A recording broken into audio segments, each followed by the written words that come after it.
On the count of 3, 2, 1, start.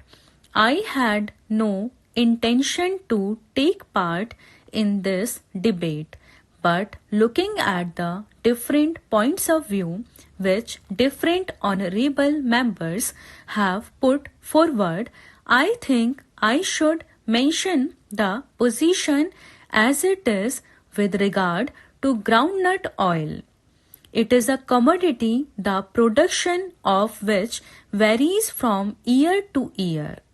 It has got to a large extent to depend on the climate, rain, and so forth. It is difficult to evaluate the crop because groundnut is grown in different parts of the country and it begins to move in one part in October and November and in some other parts in December and January. Therefore, it is difficult to evaluate the exact position of groundnut. Besides, we do not have correct data as regards the crop. Unfortunately, our statistics with regard to agricultural production are meager and it is difficult to know exactly what the crops are of different commodities and therefore it is difficult to evaluate even the crops. I would also like to inform the House that of the total crop of groundnuts, exports are to the extent of 2.5 to 5%. There is not so much of surplus as it is somehow or other felt here. So, whatever the export policy of the government, it reflects on the price structure. That very small percentage of export has a bearing on the price structure of groundnut because there is a very small percentage of surplus. If a little more is exported, the price goes up, and if a little less is exported, there is always a tendency for the price to fall. I heard an honorable member say that the policy should be such that the growers must know beforehand what it is. This year, if I may just illustrate, in the beginning, the prices were much higher than what they are today. The prices have dropped even though export was allowed because the export duty was put in. Last year, the prices were much lower in the beginning of the season and then they went up. It is a difficult thing and I can appreciate the difficulty of the Honorable the Commerce and Industry Minister with regard to what the export policy should be. It is also difficult for him to follow exactly the effect and the export policy will have on the internal price structure in the next year.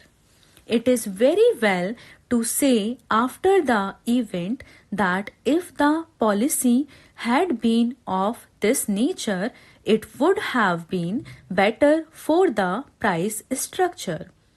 I do agree that it would be better for every interest concerned if the policy can be of a long range so that everybody knows what the position would be.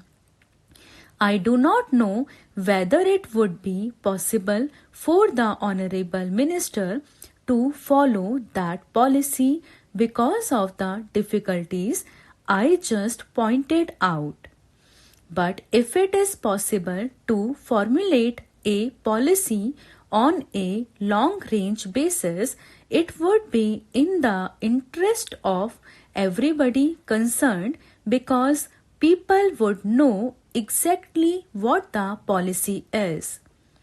The question of the export policy is also allied with a number of other questions. Formerly, we used to export ground nuts, then we stopped exporting ground nuts except a very small quantity. Now we export more oil. There is also the other consideration whether for the oil we should export the vegetable ghee or the hydrogenated oil. All these things depend not only on the internal factors but also on external factors. It has also been said that we should not allow so much quantity of this oil or that. We must allow more quantity, and by allowing more quantity we might perhaps have our prices go up, or perhaps by allowing less quantity the prices may go down, and things like that. There is also another factor which has a bearing on this: the world price factor, the world supply and demand, and that depends on our prices and the adjustment of export duties. The policy, as I see, is that the maximum benefit of the export price must go to the state, and whatever little margin is left should go to the exporters. That has been the policy till now because there has been a seller's market, and that is why we could dictate with regard to prices. Now the position has changed completely. In the world, it has become a buyer's market, and therefore it has to be considered whether in the buyer's market we can dictate our prices. As the Honorable Commerce Minister pointed out, according to world supply and demand position, there is a very small surplus. And demand position, there is a very small surplus. Certainly, the small surplus or small deficit does account a great deal for the change in prices. The prices go down definitely even if there is a small surplus.